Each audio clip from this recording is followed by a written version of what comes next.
Bonsoir et bienvenue dans cette vidéo sponsorisée par personne. Il n'y a personne qui me demande des sponsors. Du coup j'ai pas d'argent, n'hésitez pas à aller voir mon Utip. Bienvenue dans cette vidéo sponsorisée par Canigouronron. I wish en vrai, hein, franchement. Canigouronron, si vous passez par là, franchement sponsorisez-moi. Mon chien il vous aime bien. Enfin mon chien il mange du Royal Canin parce que monsieur est là. Vous êtes là, il est là. Mais bref, Canigouronron, si jamais, frolique, someone, please.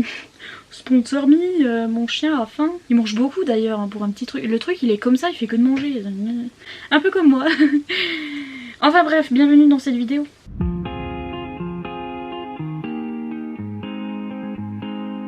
Donc aujourd'hui, je vais vous faire un top. Pourquoi je me fais auto mal? Aïe. Gaieté, c'est du marbre. Du vrai, non je rigole. C'est action. Vive action! Je vais vous faire une vidéo sur mes livres préférés en adulte.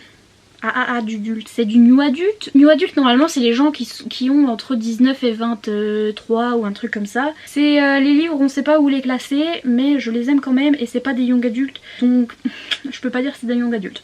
C'est parti! Il y a plein de genres donc là je vais vous montrer de la romance pour ceux qui aiment la romance Hugo. J'en ai deux à vous conseiller. Jamais plus de Colleen Hoover. Alors, Colleen Hoover est problématique.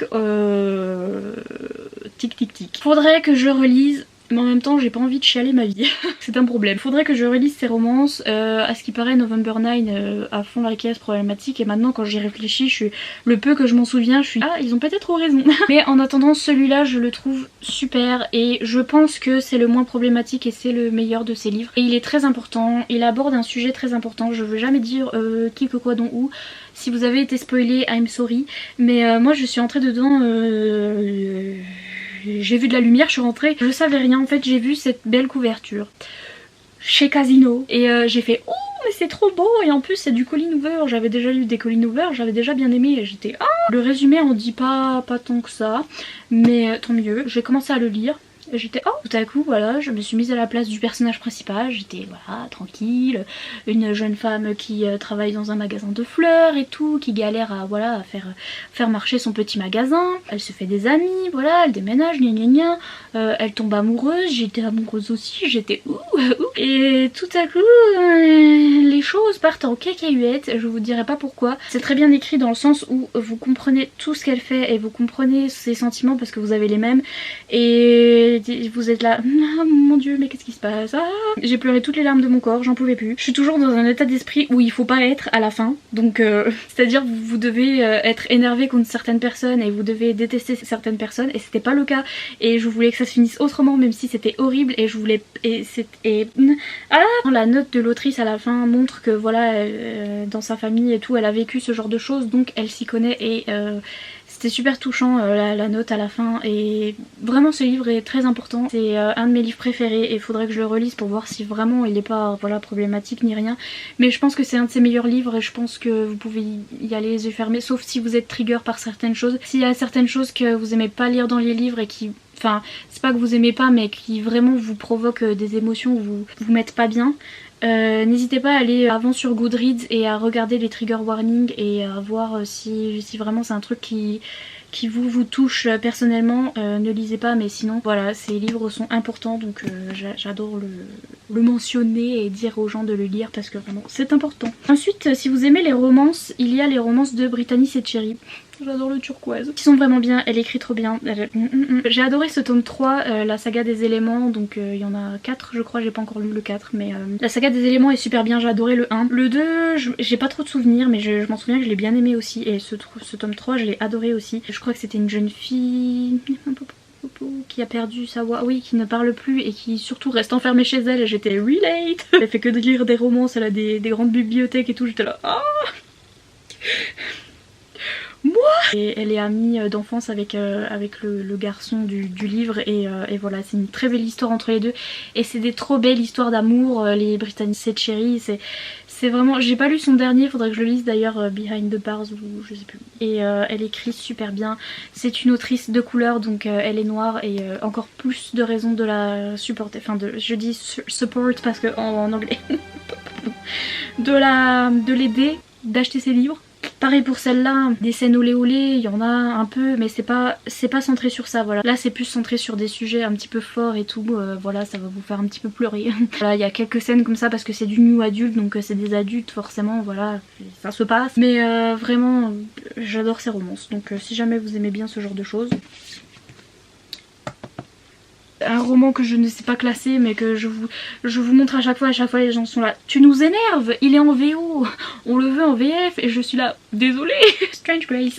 C'est un fantasy donc pareil, voilà c'est des genres différents mais c'est la même tranche, enfin c'est même pas la même tranche d'âge parce que ils ont 17-18 ans je crois là dedans mais je me voyais pas le classer dans un young adulte. Même s'ils ont 10 à 18 ans, parce que c'est assez spooky, c'est très... ça fait un peu peur, c'est un peu une ambiance particulière, et je pense que pour du young adulte, c'est pas vraiment du young adulte, mais en même temps c'est super bien. L'anglais est un peu difficile pour ceux qui n'ont pas l'habitude de la fantasy, trucs comme ça, donc voilà c'est ça un petit peu qui est embêtant, mais...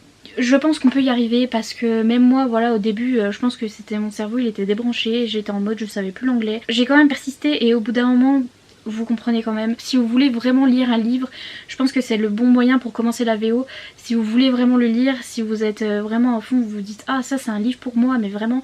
moi c'est comme ça que j'ai commencé la VO, c'est des livres que je voulais absolument lire, et je pouvais pas attendre la sortie en VF parce que et comment vous dire qu'ils sont longs ces gens des maisons d'édition, et donc voilà si vous êtes vraiment motivé ça aide pour la lecture en VO. Moi je pense que, enfin c'est comme ça que j'ai commencé. Au début je comprenais genre un quart de ce que j'avais lu mais au final vous comprenez quand même l'histoire et vous êtes quand même content d'avoir lu un livre en anglais petit à petit. Et après vous lisez comme si c'était du français donc donc voilà franchement je vous le recommande encore. C'est une saga fantasy, enfin c'est pas une saga c'est un stand-alone un petit peu type médiéval où voilà on est dans un petit village et à côté il y a une forêt bizarre où il y a un démon, enfin le diable en fait dedans, et tous les 7 ans les villageois doivent lâcher un garçon dans la forêt en mode il va mourir pour que tout se passe bien dans leur village pendant 7 ans, et on va suivre la fille de la sorcière du village, le garçon, donc le meilleur garçon qui va être envoyé dans la forêt incessamment sous peu, et un autre garçon qui a été déguisé en fille quand il était petit pour échapper à ce sort et qui en fait voilà a été découvert et qui voilà a beaucoup de mal avec la définition de son genre et etc.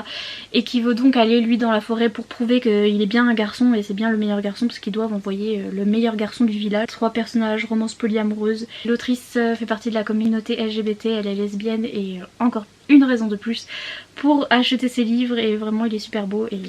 je le recommande à chaque fois et à chaque fois tout le monde m'engueule. Encore un livre qu'on ne sait pas classer à Cotard, donc Un palais d'épines et de roses qui est pareil classé, il est dans du young adulte parce que c'est traduit chez La Martinière Jeunesse. Il y a des scènes olé olé quand même donc c'est du new adulte. Je sais plus si elle a pas 18... je crois qu'elle a 18 ans. Mais voilà, on peut pas vraiment le classer dans du young adulte, on peut pas vraiment le classer dans du new adulte. Enfin bref, c'est de la fantasy. J'ai adoré cette saga. Le tome 1, j'ai eu beaucoup de mal. En fait, la fin était géniale. J'ai adoré la fin du tome 1, j'ai adoré le tome 2, j'ai adoré le tome 3. Mais le début du tome 1, j'étais... Voilà, un univers de fées où une jeune fille qui est humaine va tuer un fée parce que un petit peu en mode famine, elle tue des... enfin elle chasse des animaux pour survivre, et puis là elle va voir un fée qui est en forme de loup en fait, enfin c'est un loup et il va attaquer une biche, elle va être en mode pauvre petite biche, et en plus elle aime pas les fées. Faut savoir que les humains voilà sont très voilà, elle déteste les fées parce que les fées les traitent comme des êtres inférieurs et là. Donc elle a dit autant tuer un fée que tuer une pauvre petite biche, et donc elle a tué un fée et c'est un petit crime quand même. Et donc il y a une grosse bébête qui va arriver dans sa maison et qui va lui dire tu viens avec moi, t'es obligée, nanana. Elle va être là, bon bah ok, pour protéger ma famille je viens avec toi, et elle va se retrouver dans le château de la Belle et la Bête là parce que c'est une réécriture de la Belle et la Bête, et ainsi de suite, péripéties et voilà je recommande. petite saga. Et puis une romance contemporaine, enfin ouais du contemporain, une romance, qui est pareil nu adulte, même si les personnages sont jeunes mais en même temps il y a des scènes, olé olé. Enfin bref, la saga jeu de Emma M. Green part du principe, vous savez les demi-frères et demi-sœurs là, un petit peu comme Did I Mention I Love You que j'avais bien aimé, mais celle-là je l'aime plus. Leurs parents se sont remariés, bref ils se retrouvent demi-frères et demi-sœurs mais ils s'étaient jusqu'à maintenant jamais trop vus, là ils ont 18 ans et plus je sais plus, et lui il rentre un petit peu de l'internat parce qu'il était un internat à l'école et ils vont devoir vivre ensemble et ça va faire des étincelles, enemies to lovers. Franchement cette histoire est super bien parce que ça reste pas que sur le truc de demi-frères et sœurs, on parle de toute la famille là dedans et il y a un plot twist de fou à la fin et franchement j'ai adoré cette histoire, j'ai adoré niveau contemporain si vous aimez voilà les trucs qui parlent de la vie des gens et voilà des histoires de famille, enfin c'est pas vraiment des histoires, ouais si de famille, enfin bref on suit aussi les autres personnages, pas que Liv et Tristan, donc Olivia et Tristan, mais voilà l'histoire d'amour est super. J'ai adoré l'écriture de Emma M. Green qui est donc ces deux autrices, j'ai adoré leur écriture, franchement elle est assez punchy, assez voilà ça fait tourner les pages, c'est assez humoristique aussi dans le sens où on a voilà les pensées de Liv et de Tristan et des fois ils nous sortent des phrases, ils parlent un petit peu naturellement comme moi je parle et j'ai bien aimé, enfin comme tout le monde parle même, et j'ai bien aimé voilà cette écriture un peu plus vous voyez ce que je veux dire, n'ayez pas peur du gros pavé, ça c'est écrit gros, c'est écrit gros et ça se lit vite et ça se dévore et franchement j'ai adoré cette saga de fou. Voilà, ma batterie reclignote, oh mon dieu. N'hésitez pas à vous abonner, à laisser un pouce en l'air, au revoir. Franchement je panique, mais bref, j'espère que cette vidéo vous aura plu, que ça vous aura donné des petites idées, des petites recommandations, voilà, au niveau adulte, new adulte, je sais pas trop, mais bref, qui n'est pas du young adulte, qui n'est pas du adulte, on sait pas.